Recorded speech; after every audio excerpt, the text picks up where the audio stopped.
All right, so typically I start off with me playing through a song at the beginning of these videos, and I do that to grab your attention and just sort of let you know what's to come. But I wanted to start off this week with a different approach, because I think this is more of an attention grabber, maybe, than the song itself. Now, we do have a song. It's a really cool blues. It's slow and easy, and everyone will be able to play this. I don't care where you are as a player. This is very easy, and it sounds awesome. So we're going to break that down in just a second here. But the reason I'm starting this way is to let you know that we're going to be playing out of two shapes.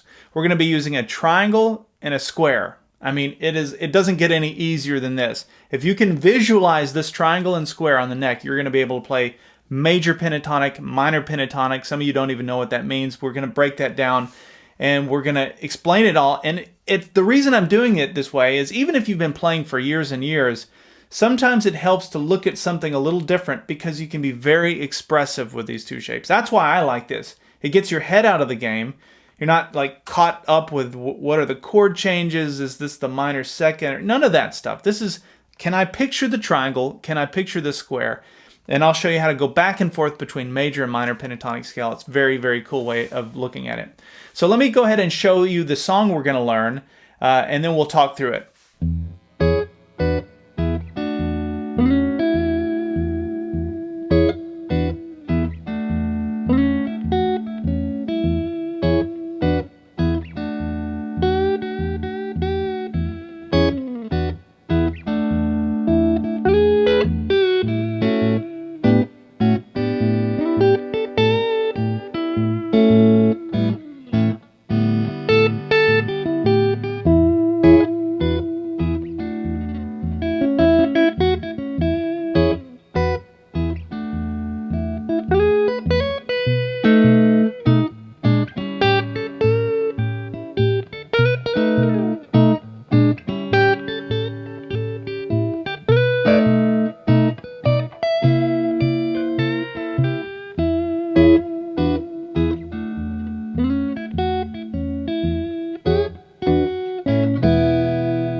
All right, so if you're just joining us, my name is Brian, and I do lessons like this every Friday, and I've been doing it for many years. And I would encourage you to subscribe to my YouTube channel. If you haven't clicked the subscribe button, click it. It's free. It doesn't cost anything. Just click that. You can also click the alert bell, the little gray bell, so you can be alerted when I put out new lessons like this, which I do every week. So, also, we're going to break down everything note for note, everything that I played in the intro. I'm going to do the whole thing in this video. If, however, you'd like to get the tablature, the MP3 jam track, and also as an added bonus, I'm going to show you how to play the rhythm, which actually works really nice on its own. It's like another composition. It's a little fingerstyle thing. I got all of that tabbed out. Now that's all for premium members. If you want those things, you can go to activemelody.com. Go to the weekly lessons page and do a search for EP380. That's a lesson number for this lesson. Okay, let's break this down. So we're going to talk through triangle and square. Let me show you how to find them first. We're going to go right for the specific frets, and then we're going to talk about how to think about them, how to use them in different keys, all of that stuff. So the first note I want you to find, 6th fret, 3rd string. Then we're going to go 5th fret and 7th fret on the 2nd string. Now look at that, what's going on there. You can see on the screen. So I have superimposed a triangle. That's how I think about that. It's just a little triangle that happens there between the 2nd and 3rd string. And hopefully you can see that this 6th fret 3rd string is the tip of that triangle. And then these two notes are the base of it. Now if I look at this corner of the base of that triangle, I can now go from the 7th fret to the 9th fret on the 2nd string and do the same thing on the 1st string. That's the square. I know some of you may think it's a rectangle. A rectangle square. I'm just calling it a square. But you get the point. I've got a square that's connected to a triangle. And all of that we played would be the E major pentatonic scale. Listen to it with an E in the bass.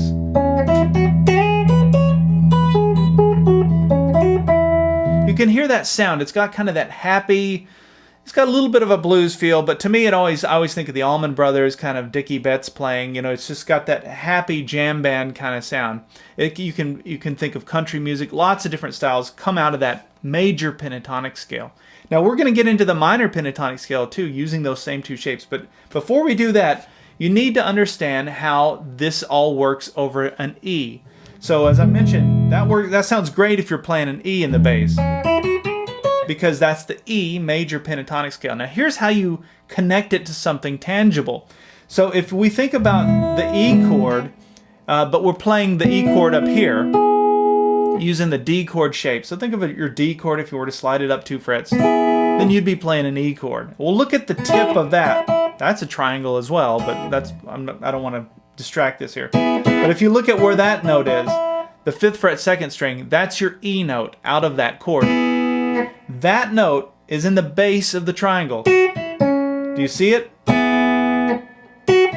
So now you have connected your E chord using that D chord shape out of Caged. You've connected that note to the triangle. So let's just quiz yourself for a minute. I want you to pause the video and work this out. Now find the G triangle, the G major pentatonic triangle. All right, so I'll assume you pause the video. To do that, you would find your G chord using the D shape, just like we did with the E chord. So it'd be up here. There's the G note out of that triangle, so that would be your bass, right? And then there's the square.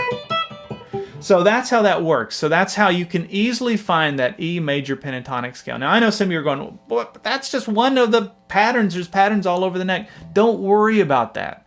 Don't get caught up. This is a mistake so many people make, and it just confuses you. What happens is you feel like, I want to know all of it.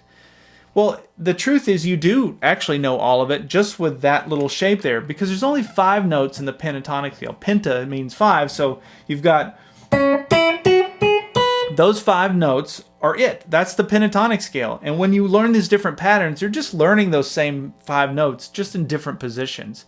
So for now, let's just focus on one, and let's be as expressive as we can with that one shape. You can do a lot with that. Okay, so now we're going to get into bending strings and stuff in just a second, but let's now connect the minor pentatonic scale, also using a triangle and a square for E. And I'm going to show you 2 ways to do that. The first way is, let's take the tip of our E major pentatonic scale. Actually, you could take any of the notes of it, but we're going to go up this direction. We're going to go 3 frets, 1, 2, 3. So now that becomes the tip of the triangle. There's the square. That's the E minor pentatonic scale. So listen to the difference.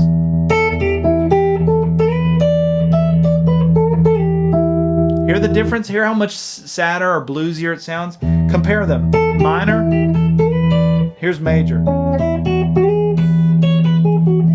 So now just you know that going up 3 frets from any of these notes puts you into the triangle and square of the E minor pentatonic scale. That's one way to think of it. The other way is just to connect it to a different E chord. So we're going to use the A chord shape in this case. Find the E note in that chord, which would be this note here. So you can think of it that way, and that would be the tip of your triangle. That might be just a huge takeaway in and of itself. You could walk away with that and know that if you're ever playing this chord shape, you've got your minor pentatonic of that key right there within that shape. That's just another little sidebar. And I love these little lights that you can shine on things. I mean, I've been playing for years, and sometimes I just notice something like that and go, wow, okay, I wish I'd known that, years ago. But anyway, so now you have your E major pentatonic and your E minor pentatonic using the triangle and the square. So what do we do with all of that? All right, so now that you have that information, let's talk about which notes you can bend from those shapes. I always get this question, and let me just go through this real briefly. So if we're in that major pentatonic triangle, the obvious one would be the 7th fret 2nd string. You do full bend. And actually, if you want a real country vibe, bend up to that and then add your pinky on the 7th fret 1st string. And you get that country kind of, pedal steel kind of thing. All right, 7th fret 2nd string, 5th fret 2nd string. That one's a little harder to bend for me. This fretboard, this is a 7 1/4 radius, so it's harder to bend. But anyway, that's what I've got. 5th fret, 7th fret on the 2nd string. When we get into the square, you've got your 7th fret 1st string. And obviously when you're bending that note, you're coming up to this note, which is in the square. So hopefully that makes sense. Those same notes would apply in the minor pentatonic scale. well, not the notes themselves, but within the shapes. So you have that, in this case would be the 10th fret second string, 8th fret second string, and then up into the box up here. All right, so one other little sidebar comment relating to bending. Once we get into that major pentatonic square, if you're up here on that 9th fret first string, you can do a half bend, which gets you into that minor sound. So if you want just work in a little bit of bluesy, you can bend it in that spot. So there's some other spots in there, but those are the kind of the main ones I think of when it comes to bending. Let's talk about this song now. So you'll notice in that first measure I'm not playing anything, and that's because this song is really set up as a call and response. The call would be the rhythm part. So in the first measure, you just hear the rhythm. Now I've got to respond to that. That's a call. Let's respond. And so I came in with that response. Now look at where I'm at. I'm in the triangle now. Now this is all going to make sense now that you know what our boundaries are. Middle finger goes up to the 6th fret 3rd string and then the 5th fret 2nd string. So we have call. And I just held that note for as long as I could. And then it goes back to the call. And that's all I did for the response. 2 notes. Very B.B. King kind of way of doing it. Instead of worrying about playing all over the place, just express yourself with a very simple response. It's a simple call, simple response. So the jam track goes back to the call, and I'm going to play all this in context here in a minute, but we go call, and then I went, there's the response. Again, it's the triangle. You can see it now. 6th fret 3rd string, 5th fret 7th fret on the 2nd, back down, and then we resolved on the 5th fret 2nd string. Why do I keep coming back to that 5th fret 2nd string? Think about that for a minute. That note sounds really good. That's because it's an E note, right? And we're going to talk about in a future lesson here that's coming up about how to learn all your note names, for those of you that don't know them. But anyway, so I keep resolving on that E. I don't have to. I could resolve on any of these notes. But it sounds best on that E. That sort of brings you home. Okay, let me play a slow version of the jam track so that you can hear these first 2 notes sort of when they come in, so you can get your timing down and hear what it sounds like with the jam track. 1, 2, 3, 4.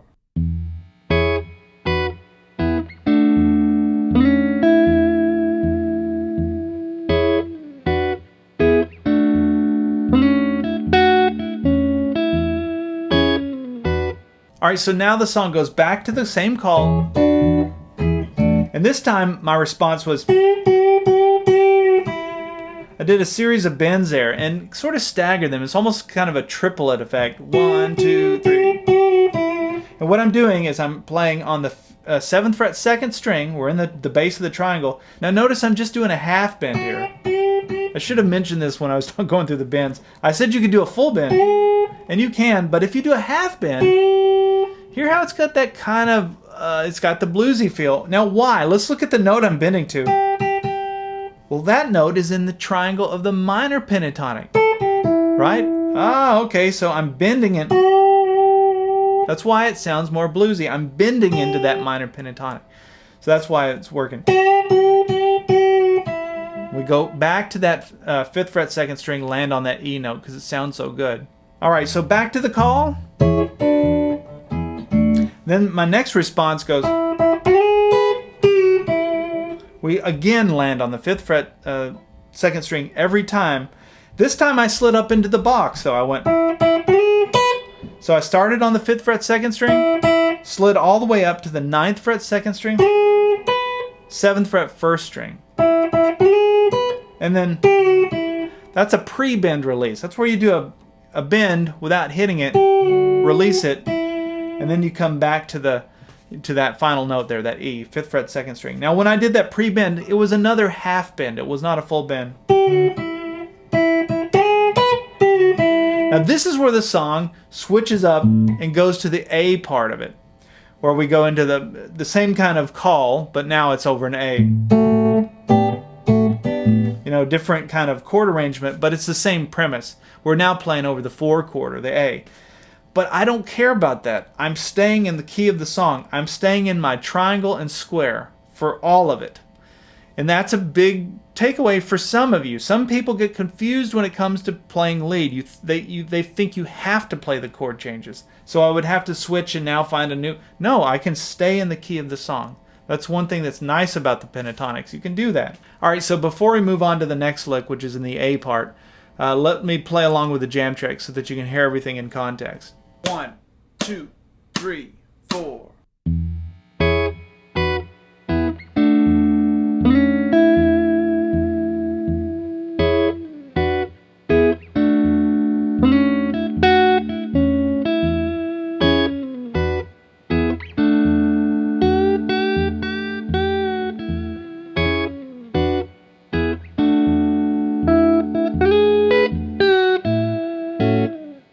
So now the call is an A. And what I did was I came right up into the minor pentatonic triangle. So that would be where my middle finger, the tip of the triangle, is here on the 9th fret 3rd string. So we go 9 and then we do 8 and 10 on the 2nd string. And then just do a bend down to the 8th fret, and then land on that 9th fret 3rd string. Classic Blues 101 lick. And I hung out on that note and let it ring as long as I could. And then...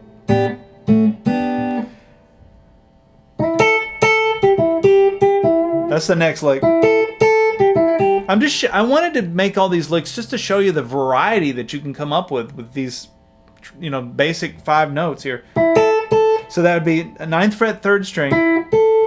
This is the next response, by the way. 9th fret 3rd string, 10th fret 2nd string. And then we go 8th fret 2nd string, 9th fret 3rd string. And we go back to the 8th fret 2nd, hit that twice. And then we resolve that lick on the 9th fret 3rd string. All together it goes. Really cool lick. Now I could use that down here as well, but so let me play along with the A section of the song just so you can hear the call and response as we go into the A chord.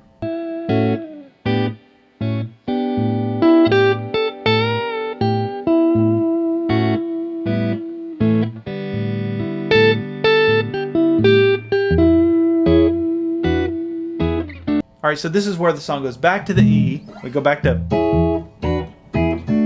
and I played.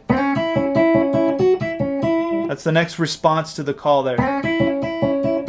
What am I doing? I'm in that triangle again, right? Hopefully you're getting some ideas here that it doesn't take a lot. You can be very expressive with just a few notes and come up with different things. It's how you hit the note, how you apply the vibrato, how you bend. All of those things are very important, and this allows you to focus on them. So that's just holding down middle finger on the 6th fret 3rd string, index finger on the 5th fret 2nd string, and I'm just going thumb, index finger. Some of you may be using a pick, but either way it's 3, 2, 3, 2. And then I come up here to the 7th fret 2nd string, 5th fret 2nd string, 6th fret 3rd string, resolve on the E note. There's the call again, and then the next response goes. Now that time I landed on this note, which is in the square, right? But you can hear I'm playing ahead. I'm pulling us to the B chord, right? That's the 5 chord. So I went, and to play that 5th fret 2nd string, slide up to the 9th fret 2nd string, 7th fret 1st string, a hammer onto the 9th fret, and then we're resolving on that 7th fret 1st string. Now the song is over the B chord. Now the next lick I play after that goes. And again, that's now we're into the minor pentatonic scale for E. And remember, we're playing over a B chord, but I don't care. I'm just staying in either the major or the minor. And I like that. It makes it easy. So this next lick, sliding up to the 9th fret 3rd string, we're in the triangle now. That should make sense because we've already done that. We're gonna walk back up 8th fret, 10th fret, and then 2 quick slides to the 12th fret 2nd string. And then I repeat that. And then I went, and that time I went 12th fret 2nd string, 10th fret 1st string into that square. And then the way that I resolved that, like I went, really cool, very bluesy.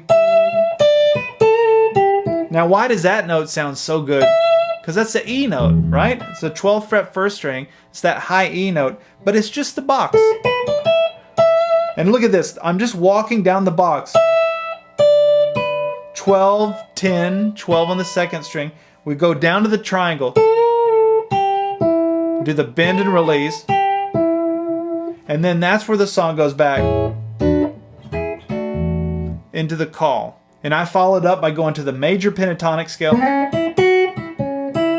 Same triangle. And then the song just ends there. It goes. And I went to match that. So that's that bend on the 7th fret 2nd string. Play the note without the bend. 6th fret 3rd string. And then the 5th fret 2nd string. That matches with. Now I didn't sit and map that out. I just knew my little pattern there and I worked it out in real time. And that's what's nice about playing out of shapes like this is I'm able to do that without having to, sit and get super analytical about it. All right, so let me back up. I'll play through this with the jam track one more time. We'll play through the entire thing so you have one final reference for this. If you're not a premium member, I would encourage you to look into it. It's very affordable. I put out lessons like this every Friday, and they're all designed to help you improvise and help you learn how to just express yourself and jam on the guitar. That's what I try and do different. I try not to teach you how to play, other cover songs. There's plenty of people doing that. This is more about how do you become a good guitar player and be able to jam with other people, write your own music. That's what they're all about. All right, so I'll see you next week for something new. And premium members, remember, you also, in this lesson, you have access to the tablature and the slow walkthrough video for that rhythm track as well. 1, 2, 3, 4.